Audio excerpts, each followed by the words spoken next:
Ini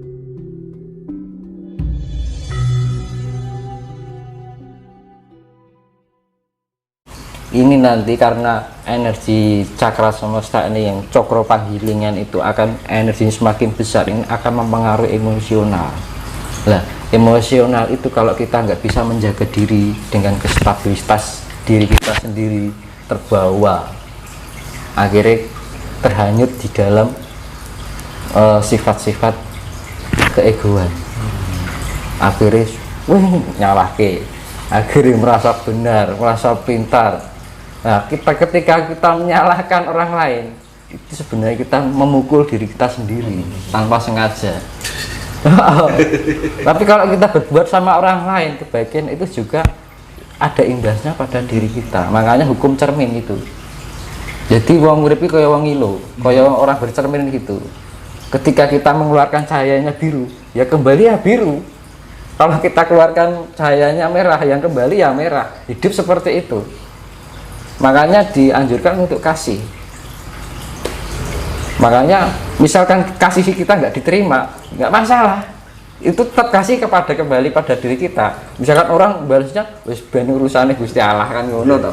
Perkara elek ning awake dhewe, kita nggak perlu wah kayak ini ben urusane Gusti Allah. Ya itu malah berbahaya loh. Jadi ketika orang ini misal jenengan disakiti orang, terus jenengan menerima, lah yang menyakiti itu bebannya semakin berat. Tapi ketika jenengan disakiti orang, jenengan membalas, yo impas, jenengan gak dapat apa-apa, ini ya rugi. Gitu ya, Pak.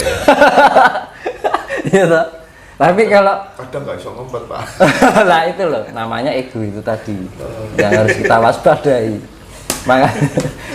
Makanya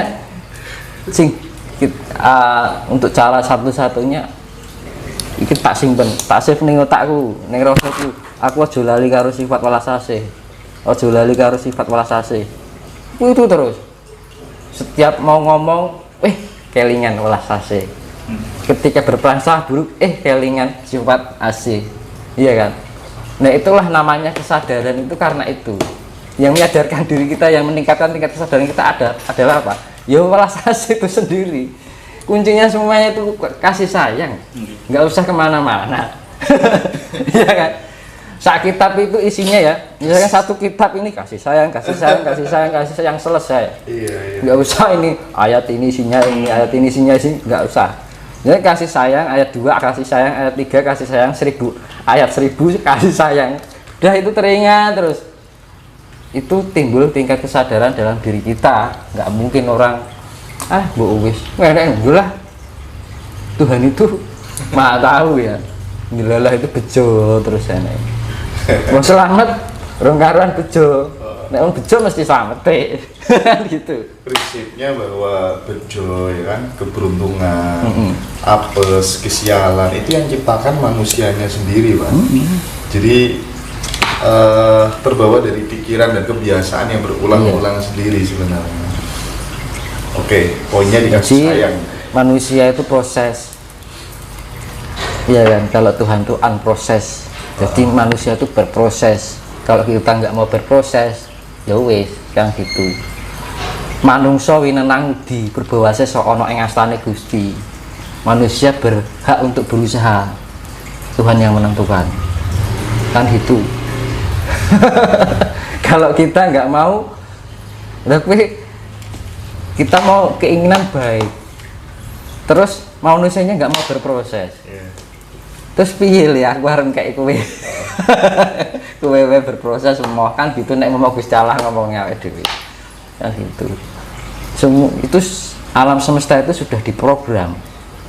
Hukum feedback itu, hukum imbal balik bolak balik itu sudah terprogram. Program alam semesta seperti itu. Hukum cermin, hukum feedback atau imbal balik, manakala kita memberikan istilahnya tabur tuai, kita yang tabur baik ya kita tuainya baik itu aja. Makanya dia bilang tadi satu kitab ini, kitab 1 sampai 1000 isinya welas asih udah cukup. Nggak perlu ayat ini, bacanya ini nggak perlu, tapi terapannya marai bingung kan gitu loh. Iya. Makanya dulu saya pernah di video sebelumnya itu kunci utama adalah welas asih. Soalnya saya mengajarkan pertama itu Sang Hyang Wisnu. Waktu itu di Gunung Lawu yang pertama, Gir, kunci ini menghiji welas asih. Saya pikirkan kok ngono. Kita bisa bersikap rendah hati karena kita punya jiwa asih. Kita nggak punya dendam karena kita punya jiwa asih.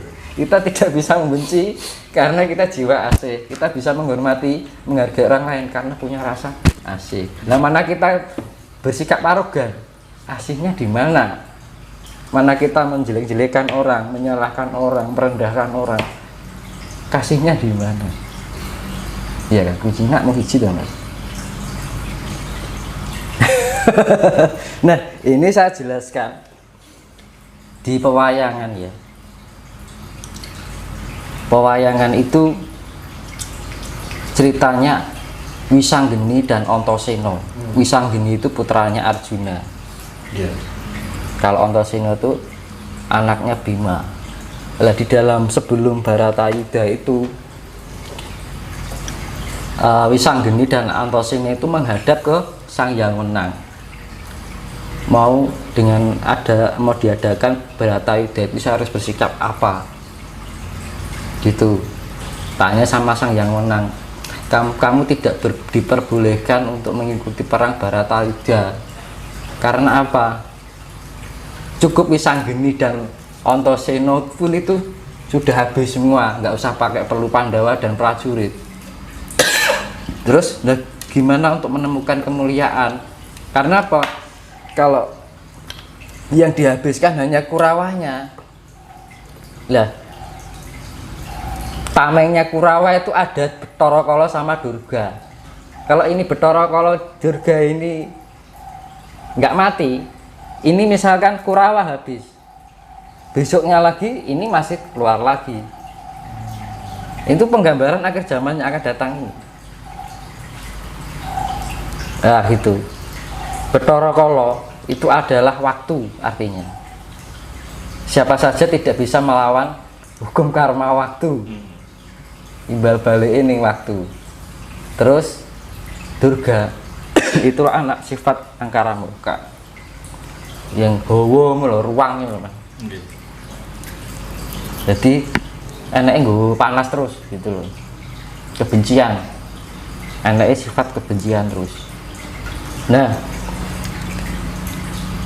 Wisanggeni itu kan titisannya saya yang menang. Antasena itu titisannya Bathara Baruna. Bathara Baruna itu dewanya air laut, samudra atau air asin. Kan dewa itu kan manifestasi dari alam yang seperti saya jelaskan di video sebelumnya itu. Misalkan atmosfer itu dewanya Wisnu, ya. Oksigen itu udara, dewanya Bayu. Nah itu nanti saya jelaskan masalah Semar juga secara logisnya. Semar itu apa, jangan hanya melihat sosok terus gitu kan, akhirnya imajinasi tok sini kan gitu. Jadi kita kalau di peradaban besok mainnya sudah main partikel dan cahaya.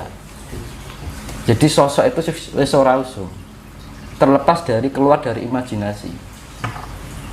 Jadi fakta semua, fakta gitu. Itu loh, alien sudah menggunakan kayak itu.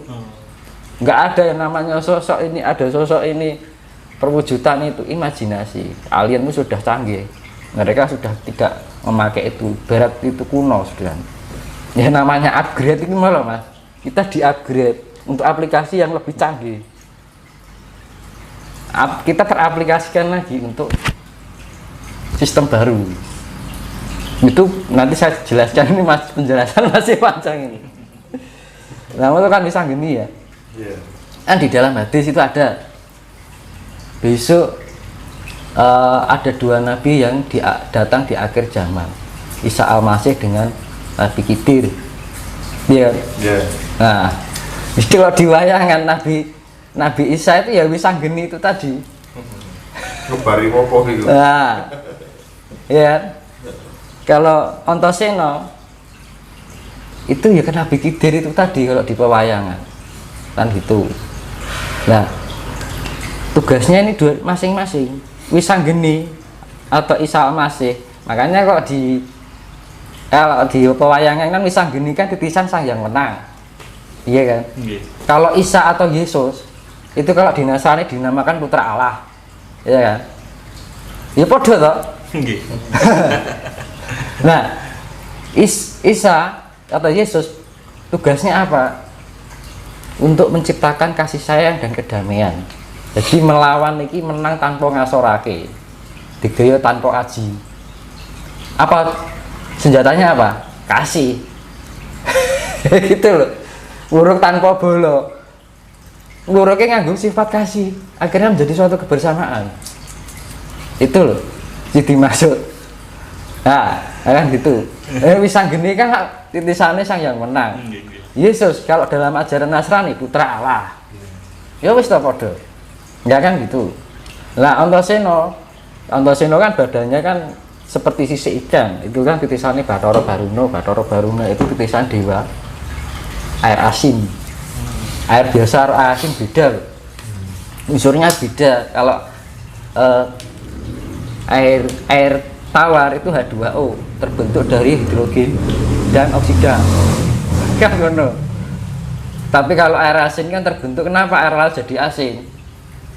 Kan udah bingung tuh. Nah, air asin kan karena kedasaran laut yang paling dalam akan ada unsur yang paling dalam ini mendekati dengan vulkanik atau magma. Nah, itu menyebabkan ada pelepasan oksigen, magnesium dan asam sulfat. Akhirnya cenderung air itu menjadi asin.